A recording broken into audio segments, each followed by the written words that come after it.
বিসমিল্লাহির রহমানির রহিম। আসসালামু আলাইকুম viewers, welcome to my channel recipe with Salma. আশা করছি আপনারা সকলে ভালো আছেন, আমিও ভালো আছি। আজকে যে রেসিপিটা নিয়ে এসেছি সেটা হচ্ছে চালের গুঁড়ি ছাড়া পোয়া পিঠা। তো এই চালের গুঁড়ি ছাড়া কিভাবে আমি পোয়া পিঠাটা বানালাম বা কী লাগলো পোয়া পিঠাটা তৈরি করার জন্য, বা এটা মালপোয়া বলতে পারেন, তেলের পিঠাও বলতে পারেন। তো এই পিঠাটা তৈরি করার জন্য কি লাগলো সেটা আপনাদের সাথে শেয়ার করব। চলুন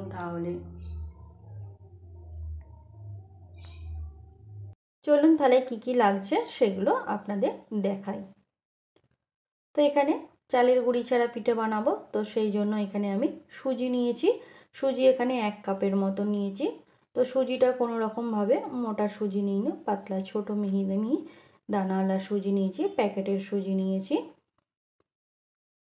তো সুজিটা দেখতেই পাচ্ছেন, এই কাপ হিসাবে 1 কাপ সুজি নিয়েছি।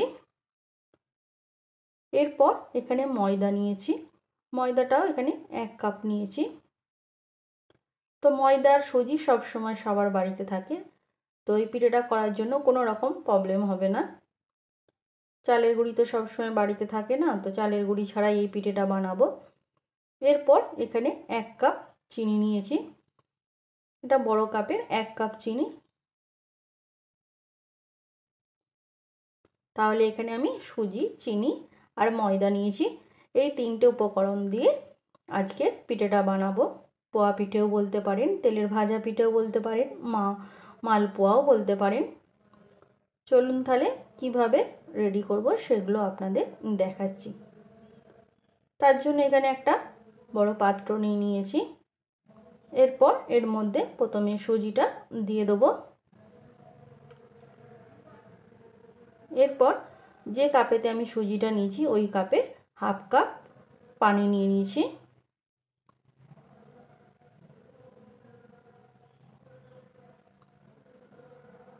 এরপর ভালো করে চামচ দিয়ে সুজি আর পানিটাকে ভালো করে মাখিয়ে নেব। মাখিয়ে একটু সুজিটাকে ভিজিয়ে রাখতে হবে, সুজিটা এতে নরম হয়ে যাবে। তো এইভাবে এটা কিছুক্ষণ মাখিয়ে আমি রেখে দেবো। তো চালের গুঁড়ি দিয়ে তো বাড়িতে পিঠে সবসময় হওয়া সম্ভব নয়, তো বাড়িতে সব সময় সুজি আর ময়দা থাকে, তো এটা দিয়ে পিঠেটা বাড়িতে বানানো যায়। তো এখানে আমার এটা মাখানো হয়ে গেছে। এরপর চিনিটাকে আমি রেডি করে নেব। তার জন্য চিনিটা আমি নিয়ে নিচ্ছি। এরপর ওভেনেতে একটা সসপ্যান বসিয়ে দিয়েছি, দিয়ে তার মধ্যে 1 কাপ পানি দিয়ে দিচ্ছি। যেই কাপেতে আমি সুজিটা নিয়েছিলাম ওই কাপেরই 1 কাপ পানি নিয়ে নিচ্ছি। এরপর এর মধ্যে চিনিটা দিয়ে দিচ্ছি।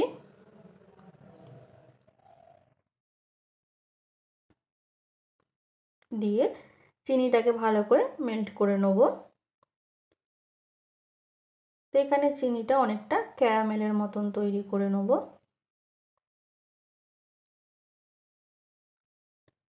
তো কিছু সময় নিয়ে চিনিটাকে একটু রেডি করে নিতে হবে।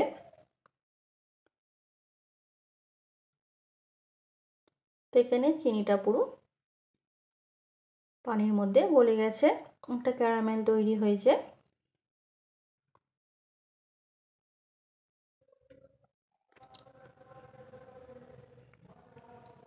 তো যখন দেখবেন চিনিটার মধ্যে এই রকম 3টে তার আসছে, তো তখন বুঝতে পারবেন চিনিটা এখানে রেডি হয়ে গেছে, মানে ক্যারামেলটা এখানে তৈরি হয়ে গেছে।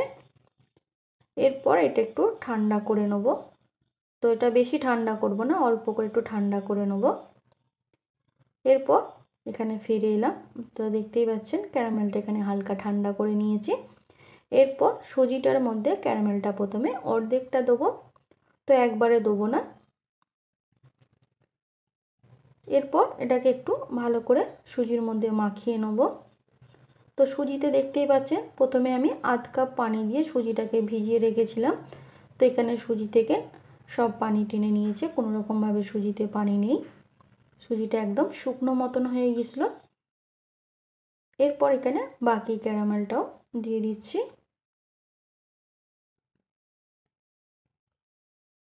দিয়ে আবার একটু মাখিয়ে নিচ্ছি। এরপর এখানে আমি সুজি আর ক্যারামেলটাকে ভালো করে মাখিয়ে নিচ্ছি, যাতে কোনো রকম সুজিটা দলা না পেকে থাকে, সেই জন্য সুজি আর ক্যারামেলটাকে ভালো করে মিক্স করে নিচ্ছি। তো আপনারা চাইলে চালের গুঁড়ি দিয়েও এই পিঠাটা তৈরি করতে পারেন। যাদের কাছে চালের গুঁড়ি না থাকবে তারা এইভাবে ময়দা আর সুজি দিয়ে এই পিঠাটা বাড়িতে বানাতে পারেন। এই পিঠাটা বানানো খুবই সহজ পদ্ধতিতে বানানো যায়, কোনো রকম অসুবিধা হবে না এই পিঠাটা বাড়িতে বানাতে গেলে। এরপর এইভাবে মাখানো হয়ে গেলে এখানে যে বাকি ক্যারামেলটা রয়েছে সেই ক্যারামেলটা আমি নিয়ে নেব। তো ক্যারামেলটাকে কোনো রকমভাবে ঠান্ডা হতে দেবো না, গরম অবস্থাতেই ক্যারামেলটা ভালো করে পরিষ্কার করে সসপ্যান থেকে নিয়ে নিতে হবে। ঠান্ডা হয়ে গেলে ক্যারামেলটা পাত্রের মধ্যে বসে যাবে, সেই জন্য ক্যারামেলটাকে গরম অবস্থাতেই পুরো নিয়ে নিতে হবে। নিয়ে এই ক্যারামেলটাকেও ভালোভাবে সুজির মধ্যে মাখিয়ে নেব। এরপর যে ময়দাটা আমি আগে থেকে নিয়ে রেখেছিলাম সেই ময়দাটা এবার এর মধ্যে মাখাবো। তো প্রথমে ময়দাটাকে আমি একবারে দেবো না, অর্ধেকটা প্রথমে ময়দাটা দিয়ে দেবো। দিয়ে অর্ধেক ময়দাটাকে প্রথমে মাখিয়ে নেবো এইভাবে।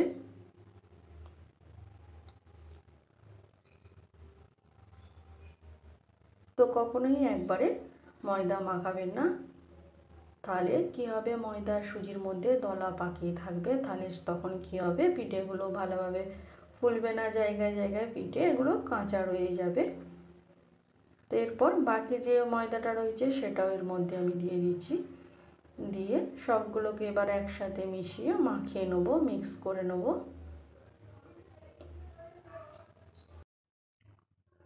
তো বাড়িতে সব সময় তো আতপ চালের গুঁড়ি থাকে না, যেটা চালের গুঁড়ি বলা হয়, সেটা আমরা বাংলায় আতপ চালের গুঁড়ি বলি।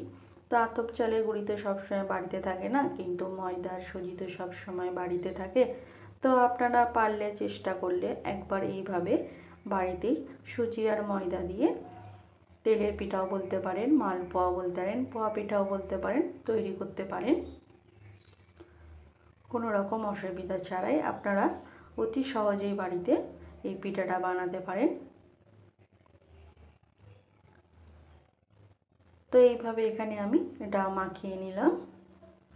এরপর এখানে আমি সোডা নেবো, বেকিং সোডা নিয়ে নিচ্ছি। বেকিং সোডা এখানে হাফ চামচের মতন দিয়ে দিচ্ছি। দিয়ে বেকিং সোডাটাকেও ভালো করে মাখিয়ে নিতে হবে।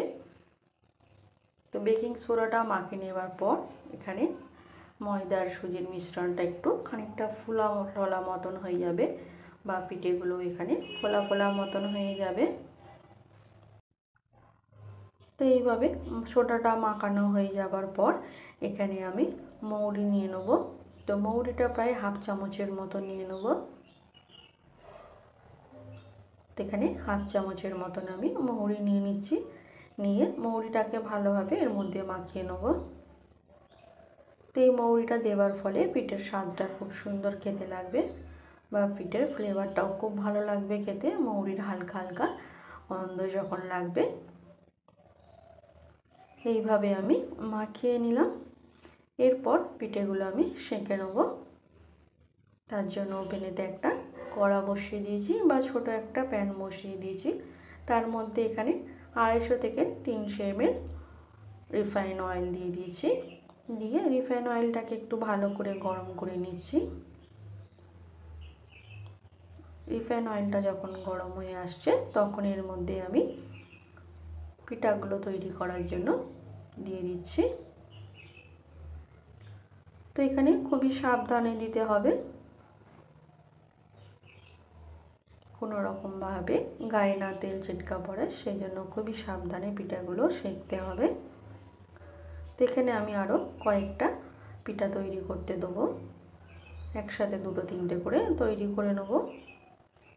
তো এইভাবে এখানে আমি 3টা পিঠা তৈরি করতে দিয়ে দিলাম।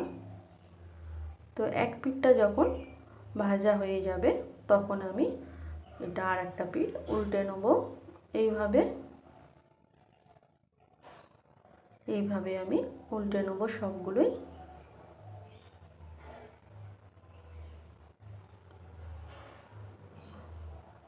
যখন একটা পিঠ পুরো ভাজা হয়ে যাবে বা পিঠেগুলো পুরো ভাজা হয়ে যাবে, তখন এখানে আমি তেল থেকে তুলে তেল ঝরতে দিয়ে দেবো। তো এইভাবে দেখতেই পাচ্ছেন পিঠেটা আমার সেঁকা হয়ে গেছে। তেল ঝরতে দিয়ে দিচ্ছি, দিয়ে একটা প্লেটে আমি তুলে রেখে দেবো। এরপর বাকি যেগুলো আছে সেই একইভাবে আমি তৈরি করে নেব। তো এখানে দেখতেই পাচ্ছেন কিভাবে আমি পিঠেগুলো তৈরি করে নিচ্ছি, বা তেলের মধ্যে পিঠের কাইটা কিভাবে আমি দিচ্ছি সেটাও আপনাদের ভালোভাবে দেখিয়ে দিচ্ছি, যাতে যারা নতুন পিঠে শিখবে তৈরি করতে তাদের কোনো রকমভাবে অসুবিধা হবে না। সেই জন্য এইভাবে আমি দিয়ে দিচ্ছি বা দেখিয়েও দিচ্ছি আপনাদের। তো এক পিঠটা সেই একইভাবে যখন ভাজা হয়ে যাবে তখন এইভাবে আমি উল্টে নেব।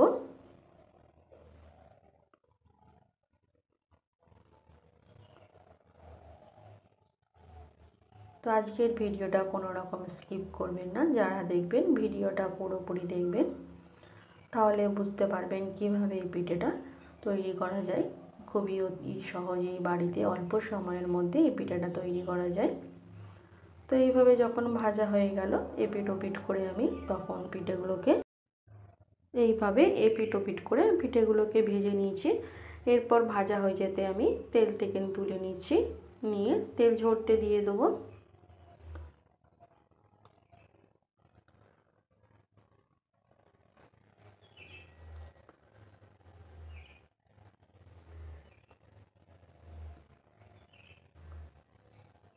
তো এইভাবে তেল থেকে তুলে নিলাম, নিয়ে তেল ঝরতে রেখে দিচ্ছি তেল ঝরার জন্য।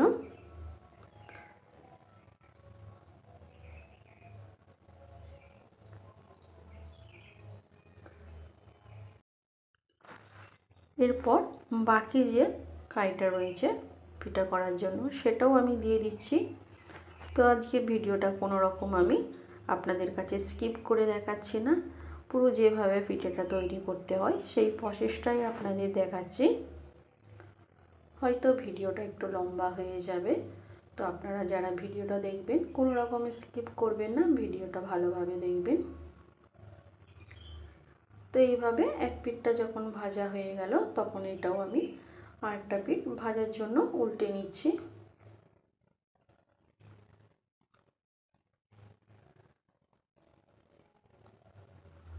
এইভাবে ভাজা হয়ে যেতে এটাও আমি তেল থেকে তুলে নিচ্ছি, নিয়ে তেল ঝরতে দিয়ে দেবো।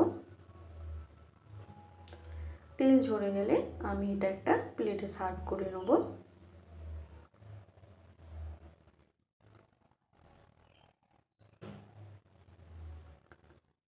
তো কাছ থেকে একটু দেখে দিচ্ছি কত সুন্দর ভাজাটা হয়েছে। এরপর একটা প্লেটে আমি সার্ভ করে নিয়েছি। যে কটা আমি পিঠে ভাজি করেছিলাম সবগুলোই আমি দেখে দিচ্ছি পোয়া পিঠেগুলো। তো কোনো রকমভাবে তো দেখতেই পেলেন চালের গুঁড়ি ছাড়া এই পোয়া পিঠেগুলো আমি বানালাম। এরপর একটা পিঠে আপনাদের দেখাচ্ছি পিঠেটা কত সুন্দর হয়েছে। তো দেখতেই পাচ্ছেন পিঠেটা এখানে কত সুন্দর হয়েছে। তো আপনারাও চালের গুঁড়ি ছাড়া এই পিঠে অতি অবশ্যই বাড়িতে বানাতে পারবেন, কোনো রকম চালের গুঁড়ি লাগবেই না। ময়দা আর চিনি দিয়ে অতি সহজেই এই পিঠেটা বাড়িতে বানাতে পারবেন, পোয়া পিঠেটা। আজকের রেসিপির ভিডিওটি ভালো লাগলে অবশ্যই লাইক শেয়ার ও কমেন্ট করবেন। বেল আইকন সমেত আমার চ্যানেলটি সাবস্ক্রাইব করে আমার পাশে থাকবেন। বেল আইকনটি ক্লিক করা থাকলে আমি যে কোনো রেসিপির ভিডিও আপলোড করি না কেন সবার আগে নোটিফিকেশান আপনাদের কাছে পৌঁছে যাবে।